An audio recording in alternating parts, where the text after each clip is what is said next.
Good morning, everyone, and welcome to Mindful Mornings at Sunrise. My name is Tracey Gerlach, and today I'm interviewing a dear friend of mine, Jessenia Soto. Jessenia started her coaching practice 10 years ago as a personal trainer, and along the way, she realized that in order to help her clients break through their limiting beliefs and gain real success, she would have to focus more on their personal development than their physical development. Jessenia became a certified neurology and high performance coach and has been working to do just that ever since. So let me introduce you. Everyone, this is Jessenia Soto, my very good friend.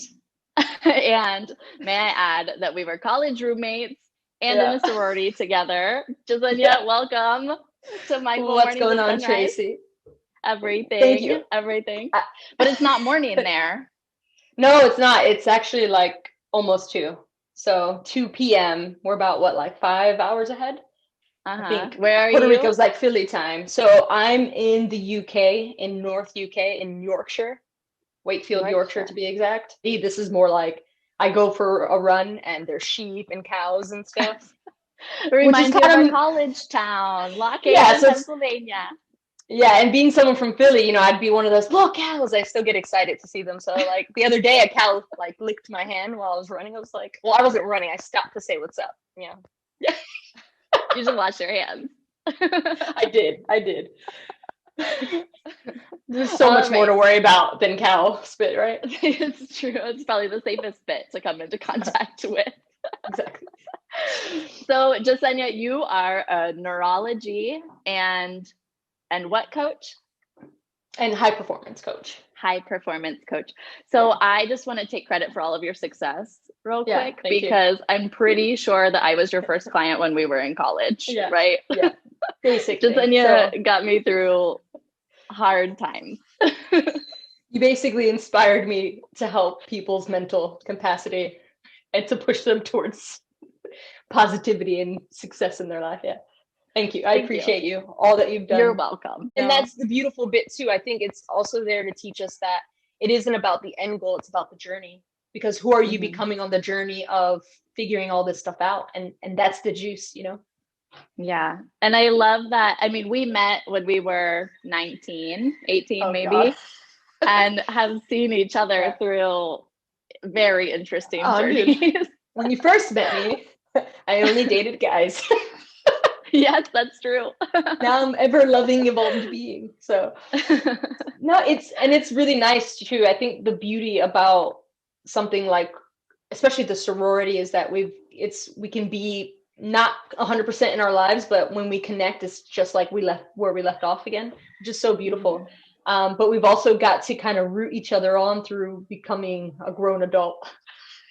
Yeah, exactly. So it's been this really beautiful journey of seeing how everyone's kind of evolved and where they're at mindset wise. And honestly, like there's an aspect to people that don't change too, which is really nice. So, and I hope that you can see that that I'm me in the stuff that I'm doing still. Oh yeah, absolutely. Perfect. Yeah. And I hope that you can see the evolution in me. Yeah, for sure. But so Jessenia, you also have an upcoming program that you're about to launch, and it's called Magic Mornings, or is there a bit more to it than that? It's just Magic Mini. Was it the Magic Morning Mini Course? Yeah, Magic Morning Mini Course. Magic Morning Mini Course. I love that. Yeah. I was just trying to like M and a M and a. How do I make it sound good? Well, it's just like, what I can't, like Miracle Morning's taken. So it was like Magic Morning. So the idea is, what do people need? I think a lot of people need to get control of their schedule and be more intentional about how they approach their day, especially their night and their morning. And so this was something that I think that anyone could use, but especially people who need to get control of how they kind of really start their day and wake up. You know what I mean? Yeah. As a former roommate of mine, you know that mornings are tough for me. I'm fine if I'm by myself, but other people, I need that time to come together as my own person in the morning. And I feel like I'm not alone in that boat, right? No. And that's exactly what it is about, right? It's not I don't want you to do what I do. I want you to create something that works for you using what is working for successful people that's research and backed, right? So we're putting in all the things that I really recommend, that I've read, that I've researched, that I do myself. And within those, you pick and choose the things that you want to put in, because the idea is I want people to start their day the best that they can possibly start it, not reacting to all the things that they have to now because they woke up too late. There was traffic jam that they didn't know was going to happen. So now all of a sudden they're starting in this negative mind frame when all you would have to do is just start it 30 minutes earlier, chill, relax into your morning, then imagine if you got up just 30 minutes earlier, what that morning would be like. You don't have to rush for anything. You could do some of the things that you want. It's you time. Maybe you want to be healthier, so you add a active component to it. Maybe you want to study something, so you set that up where you can do it, before your day starts and you're bombarded by work. You know what I mean? Because the last thing I think that people do for the most part is function best at the end of the day. You've already gone through your day. You've already done all these things. You've already used up your willpower and decision-making skills, and now you're going to go study. While some people have no choice, most people do. And so the idea is, how can you get more intentional and make a magic morning that suits your specific needs? And so the idea is to help give people the tools. Hey, these are all the things that are going to really make your morning awesome. However, this is what I recommend. So I also give them, like, I recommend this. This is maybe what I do for me. But For them create individually? Okay. Yeah. How do you So assess their individual needs? I think, well, it's a course, right? So I'm not walking them step by step through it. So the idea is that I explain each and every aspect to it. So there's 9 ingredients to it. That's what I call the ingredients. And I explain what that's going to be useful for and why they might want to put it in. You know what I mean? So meditation and how it gets you better at focus, and helps with your brain and calm, and all the other aspects that come to it. And I kind of explain why it's important to even put that in your magic morning, right? Reading and growing and personal development, breathing, like, so there's going to be aspects where I explain it. This is why you might want to put it in. And then there will be a point after I explain all the things where I get them to then set up their own magic morning, because also there's like 9 ingredients. Is someone who's never done a magic morning going to put all 9 ingredients and nail it? Absolutely not. So I'm one of those people, I think that change can sometimes be hard, and therefore you've got to put things that you find easy, because if you find something easy, you're going to do it. And so the idea is, what can you create for you that gives you more energy, makes you feel good, allows you to get more stuff done, and is easy? I don't know, that's different for even me and you, but the idea is that I get them believing that it's easy and that they can put it in, and now they know why they're even doing the thing, and so they're more likely to do it. I think it's helpful to just know that you can pick and choose what the best options are for you, because when you go online on Pinterest and you're like, how to create the best morning for the best day, and you find a limitless options for like, I'm like, I'm going to have to wake up at 3:00 in the morning to fit all of these things in. And then I'm tired and I don't want to do anything. So realizing that you don't have to do all of the things in order to have a good day, right? It's the things that you need. What about day to day? Can it change? For sure. Like, that's the thing. Like, no, your life is never really ever the same. So let's say you don't get to bed on time and you're feeling really tired, so to speak, right? And you don't get up on the time that you want to get all the things that you want in. So you pick and choose what is going to be best for that day. That might be sitting and having some silent time and meditation time for 10 minutes. That might be writing your intentions and your gratitudes in a journal.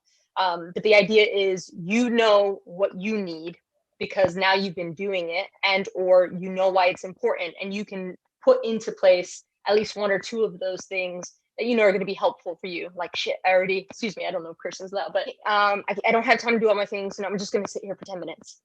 Great. I don't have much time. I'm just going to journal for 5 minutes. Good. Like, that still then ends up being a win, and getting any type of win gives you a bit of a dopamine hit. So the idea is, don't look for the negative things too. And this is why it's important to have some sort of magic morning as well, because it's also teaching you how to change your mind and what you look at, right? A lot of us, we just we take on what all the other people give us, our parents, our environment, our cultures, society, all that stuff. And we don't know that we're not thinking for ourselves, right?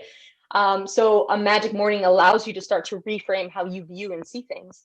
And so the idea is, well, this didn't go perfect, but that's okay. I still did this thing and I still got this win. So it doesn't matter, time or any of that stuff. You can make it work for you. Mm-hmm. How do you recommend people do a self-assessment in the morning? So this morning, I forgot to set my alarm. So I woke up at 7:30, which is not bad, but I wanted to wake up at 6:30 and do all of these things before we started this chat. And it was like now I'm panicked. And I went and I got my coffee and I was like, I don't know what all of my things that I want to do. And I ended up doing basically just showering because I wasn't sure what to like. Am I going to stress myself out if I do a 20-minute yoga class and then I'm running late and then will I feel? So how do you do that self-assessment when you wake up a little bit late unintentionally and you're like, what do I keep and what do I drop? So one of the first things that I actually go into before I start teaching about the 9 ingredients is I teach to first, like, before you own your mornings, own your nights. And I would recommend, so see how that was a great example of like something going wrong and now you have to react. Had you already set intentions, at least what you kind of wanted to do at night, then you don't have to even think about that in the morning. So it's kind of like sitting down. One of the things I've not perfected night yet, because obviously like I'm in a relationship and we've got an 8-year-old. And so bi-weekly, but the point is when he's here, your world changes, right? So I've not managed it because it inquires other people, whereas in my mornings it's just me because I wake up early enough so it can just have just time. But when you can get intentional about, all right, what are 3 things I need to do tomorrow that if I got done? So it's called like high yielding tasks or your mains, so to speak. And these are the things that you do no matter what. Like, so I want to always work out. I want to always journal. I want to always meditate. I want to always write a post for social media. And so I know that I'm always doing those things. And is there an added thing that you need to get done this week? So I know I'm creating this course, so I need to record and do all that stuff. So if I plan out at night at least 3 main things that I want to get done, including my high yielding tasks, you don't want a whole boatload. You want at least 7 things altogether, because you're including things that are just normal everyday stuff. Does that make sense? So like, I don't know if that sounds overwhelming. Breakfast and brushing your teeth. Well, yeah, I guess so to speak.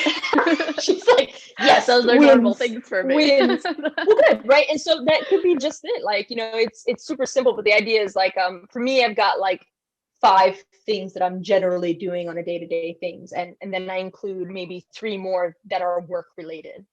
But these are just like meditation. Like, time doesn't matter. If I'm feeling it, I'll go longer. And if I got the time for it, right? But I always want to take some silent time, because the more that you practice it, the better that you get, right?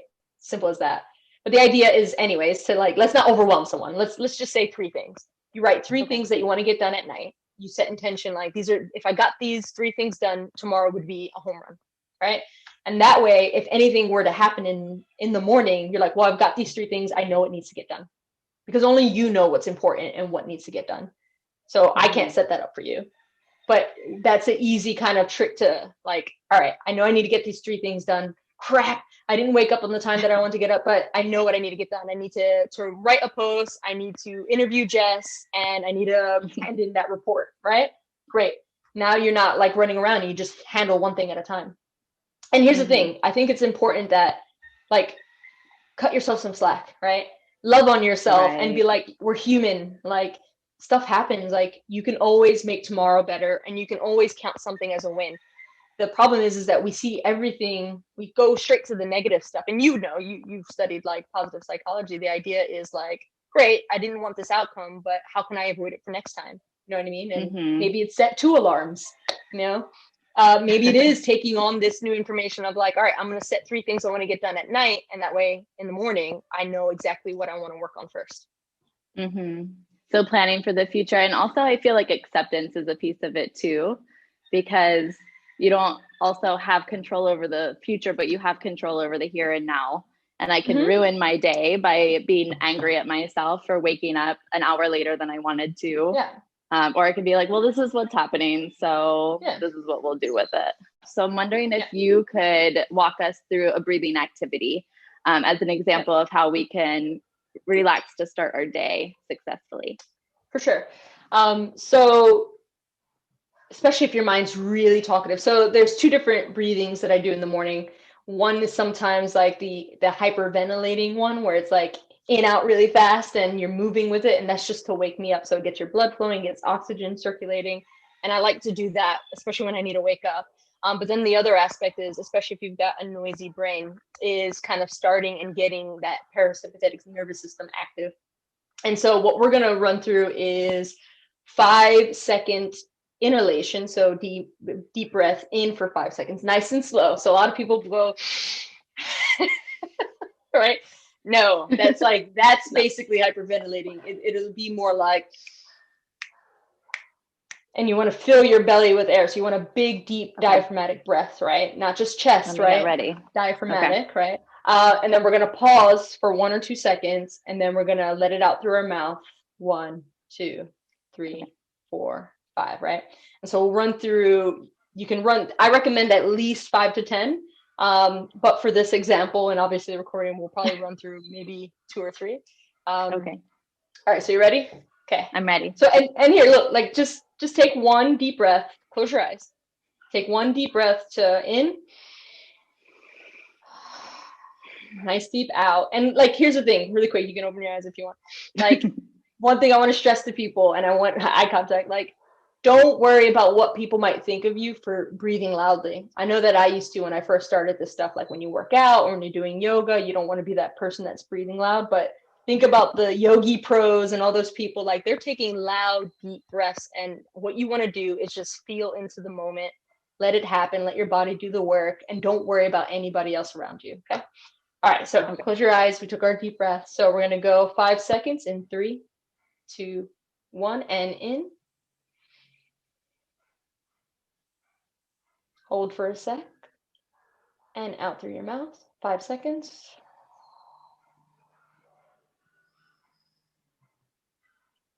Hold for a sec. Nothing in. And then in. 5 seconds. Hold for a sec. And then 5 seconds out.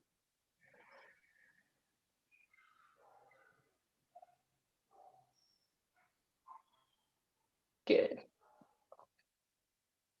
How you feeling? I feel lovely. Yeah. We could have 18 more episodes on the benefits of breath, right? Yeah. And this is something I'm starting to kind of dig into more, because I think there's more research now about how important breath is, and that human beings don't actually know how to breathe. So definitely getting into it. But like, honestly, one of the things that's easiest is just taking a nice deep belly breath, which is the easiest way to say it, and just nice and easy out. So even with like Tanya, I'm always saying like easy in, easy out. You know what I mean? Because see how you just went fast?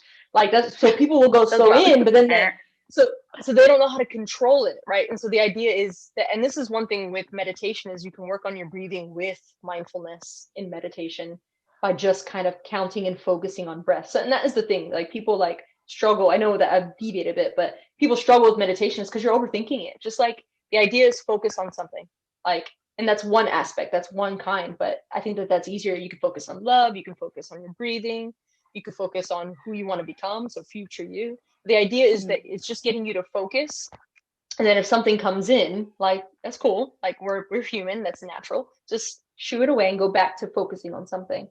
But like allowing, when the world is coming at you, to just take, and this could be something quick, it could literally be like, I'm feeling anxious, I'm feeling overwhelmed, like, and that means that you've got the opposite of relaxation. So this is a 100% backed up sure way to get into your parasympathetic nervous system and relax your body. Just take 5-second deep breath in, hold 5-second deep breath out, and do that minimum, if you had to, 3 to 5 times. And I think that that's something we can all learn to do, especially when there's so many people right now kind of suffering with mental illness and anxiety, and they don't know what's going on. Like, then learning a really easy breathing practice like this can go a long way. And there's beautiful things you can like pair that with. Maybe you're a little anxious and your mind's focused on not so positive things, then take some deep breaths and then run through 3 to 5 gratitudes, you know? Like, I'm grateful, you know, for my good sleep. I'm grateful for my coffee, you know, like sometimes it's the simple things that, like, if we just took time, like, what would my life be without coffee? Like, oh man, you know, like, I'm grateful for like finding the love of my life. And I'm, you know what I mean? Like, it could be all these things, and just taking time to be like, I really appreciate this thing. And then now you're focusing on something positive, you know what I mean? And it's hard to be, I'm pretty sure they say that you can't be positive and negative at the same time. This would probably be more of your realm of thinking. Yeah, I guess you could, but if you're focused on something positive and good, you're not focused on something else. In that moment. Yeah. Yes. Yeah, exactly. Yeah. Well, I'm grateful that I woke up at 7:30 instead of 8:30 or 9:30 and Exactly. missed this delightful conversation. What do you hope the number one takeaway from this episode will be? If we could take away one thing, like the most important thing to start our mornings, what do you think it would be? I know that this wasn't talked about, maybe, so to speak, but I hope that people take away that it's important to take time out for themselves. So the magic morning isn't necessarily about like getting everything perfect so you can become the superhuman person. It's more so, how can you better yourself? How can you set yourself up to win the day? How can you be better for all the things that you need to do as a parent, a coworker, a lover, a friend? And that requires you to have some self-love for yourself and take time out for you. And so I think the biggest takeaway I want is, it could be easy because you're setting it up for yourself, but more importantly, you're setting it up for yourself so that you can be #your best self, I guess. And it is easy to do. And if you think about, oh, I don't have the time, and you put all these things in before you even really understand how to put it together, then you get what you focus on and you get what you expect. And so I want to make it easy and allow people to make it for themselves so that they can create what they want for their life, you know? That's beautiful. Oh, Jessenia, thank you so much for being my first guest ever, and one of my first friends in college, and a friend for a lifetime. So I appreciate you. I'm super grateful for you. And I'm sure you'll be back on at some point, and we'll make fun of anytime. Experience. And just to take a moment, that I appreciate you and letting me kind of share my work and my wisdoms, and, you know, just really the whole point is to impact people in a positive way. There's a lot of stuff going on, but this allows to kind of share people doing, you know, positive, thoughtful, mindful things to kind of change the world. So I appreciate you thinking of me and letting me kind of share some of my things that I think would be helpful for people. That's a perfect way to end. Like, I hope you all go out and do something for yourself. If it's still morning this morning, if not, then the rest of the day, right? Yeah. All right, Jessenia, thank you so much. You're welcome. Thank you, Tracey. Bye.